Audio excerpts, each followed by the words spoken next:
All right, in this explainer, we're going to tackle a huge question that really trips people up when they need cash in a pinch, tapping into their Roth IRA. You might think borrowing and withdrawing are the same thing, but are they? Well, the answer might actually surprise you. So picture this. You're in a situation where you need money, and you're looking at your Roth retirement account. It's a really tough spot to be in for sure. And the decision you make right now, it has some massive implications for your financial future. Okay, let's get this straight right from the very beginning. Borrowing and withdrawing are not the same thing. No way, not even close. And understanding this difference is absolutely 100% critical. So let's dive into it. We're going to break down exactly what each of these options means, what the real consequences are, and most importantly, which path actually gives you more flexibility to recover down the road. First up, let's talk about path number one, withdrawing your contributions. This is probably what most people think of when they need to get money out of their account. So what does this actually mean? Well, with a Roth IRA, you can take out the money you originally put in, your principal, anytime you want without getting slapped with an immediate tax penalty. Sounds pretty great, right? Well, there is a serious catch. And here it is, the big one.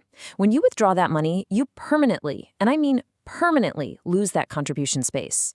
You might have a super short window, like 60 days, to put it back. But after that, poof, it's gone for good.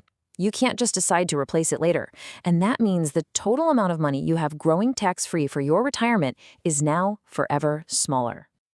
So what's the alternative? Let's switch gears and look at path number two, taking a loan. Now, a loan is a totally formal process. You're not just yanking money out, you're actually borrowing against your own assets. Your bank or broker sets up a real repayment plan. And here's the cool part. You pay yourself back with interest.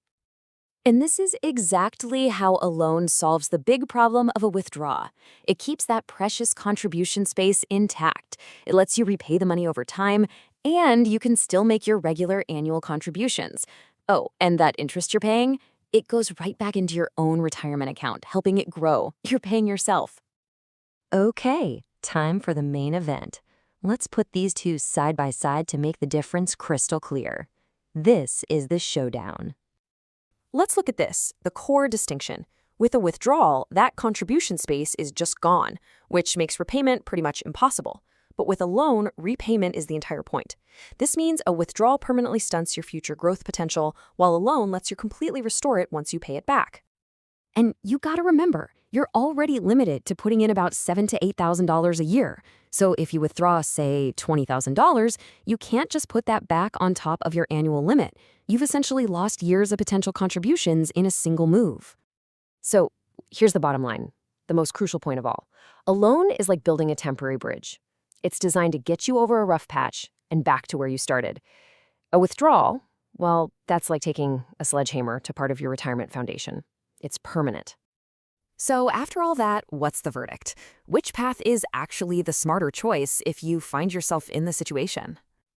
And how can you even tell which one you did if you've already taken money out? Well, the source material gives us a super simple test. Just ask yourself this one question. Did my financial institution set up a formal repayment plan that includes interest? And the answer to that question tells you everything you need to know. If the answer is yes, you borrowed. You took a loan. If the answer is no, you just took the cash, then you made a withdrawal. It's really that straightforward. So based on all of this, the source offers a really clear recommendation. If you're on the fence, trying to decide which route to take, the suggestion is to lean towards borrowing. And here's the brilliant logic behind that advice. A loan gives you options. See, if you start with a loan, but then down the line you find you just can't make the payments, it'll eventually be treated as a withdrawal anyway. But the key is it starts by giving you the chance to repay and fix things. A withdrawal gives you no such chance. It's a one-way street from day one. Now, look, it's great to know the better of two tough options. But the real goal, the absolute best-case scenario, is to never even have to make this choice at all. The best strategy isn't about choosing between a loan and a withdrawal. It's about building a financial life where you don't have to raid your retirement savings in the first place. So what does being proactive actually look like? Well, think of it as a hierarchy of safety nets. Your first line of defense, number one, is building a dedicated emergency fund. That's your firewall. Number 2, if your expenses are health-related, look into powerful tools like health savings accounts, HSAs.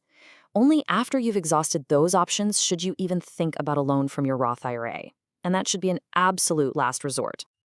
And hey, if you've already had to tap your IRA, please don't beat yourself up about it.